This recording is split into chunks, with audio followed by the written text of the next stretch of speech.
Coming up in the news, starving Ugandans feed children on alcohol to make them sleep. Lands Ministry needs 63 trillion Ugandan shillings to map entire country. 16 Hoima villages hit by scabies and baby dies after being snatched by monkey in Tanzania. My name is Eunice Kiconco, the news on Voice of Kamwenge at 8 o'clock. The high prices of food in Uganda's northeastern region have forced many families there to resort to living on alcoholic gin sold in sachets or sold directly in tumblers. With no idea of its impact on human health, the mainly Karimajong community has resorted to surviving on the deadly waragi, urging that it is cheaper than food in shops and markets. The cost of kilogram of maize flour in Moroto has gone over the last risen to 4,400 shillings, up from 3,300 Ugandan shillings, while a kilogram of beans has also risen to 4,500 Ugandan shillings from 4,000. A kilogram of rice goes for 5,200, up from 4,000 shillings. This, according to the locals in the region, is very expensive compared to one sachet of waragi, which costs them 500 shillings only. The Ministry of Lands, Housing and Urban Development requires 63 trillion shillings to map the entire country. Dorcas Okalani, the permanent secretary in the Lands Ministry, says obtaining the money at once is impossible because the ministry receives less than 3 trillion shillings every financial year. Okalani says that realizing the funds is achievable if government and development partners provide 5 trillion shillings per year for the next 12 to 13 years.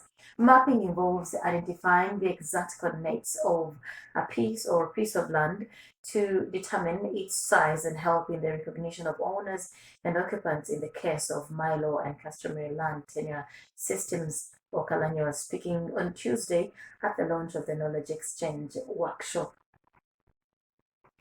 Gulu main prisons is battling an acute shortage of space for inmates. The prison is currently hosting 1,365 inmates in a building recommended for 247 inmates. 425 of the inmates are convicts, while 819 are on remand, and it hosts inmates from the Acholi sub-region, which has 8 districts and Gulu City.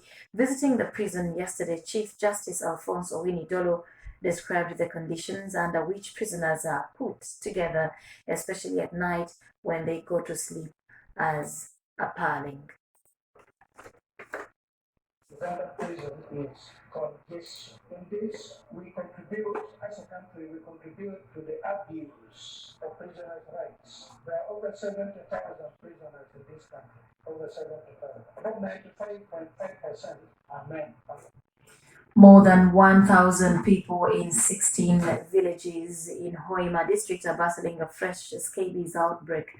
The disease, which manifests with severe and relentless itching, has affected, among others, Nyakabingo, Bineneza, Kalyango, Chigawa, Bigandale, Kibuguya, Kyarubanga, and Katungo villages in Chalbigabile sub-county. Scabies is an itchy, highly contagious skin disease that spreads through skin-to-skin contact. Roland Musime, the health assistant in charge of Charugambiri sub-county, says they have embarked on a massive health sensitization awareness campaign among the locals to contain the further spread of the disease. Dr. Lawrence Tumusime, the Hoima district health officer, has called on the scabies victims to maintain good personal hygiene, adding that the health department will soon dispatch a team to start treating the affected residents. On to sports. The Crested Cranes head coach George William Lutalo has announced a final squad comprising 26 players that will represent Uganda in the forthcoming Africa Women Cup of Nations, slated for July in Morocco. He unveiled the squad yesterday in a press briefing at Fufa House in Mengo ahead of their planned departure to Morocco for the 10-day training camp of the final tournament. Speaking to journalists, Lutalo said Uganda will go to the final games with a pedigree after winning the just concluded Sekafa Women's Championship.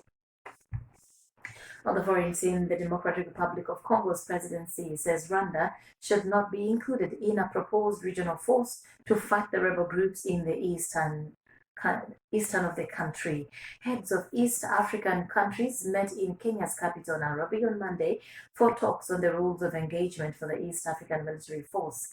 In a statement issued in a tweet, the office of the president, Felix Tshisekedi, said, under the military command of Kenya, this force should be operational in the coming weeks and should not include elements of the Rwandan army.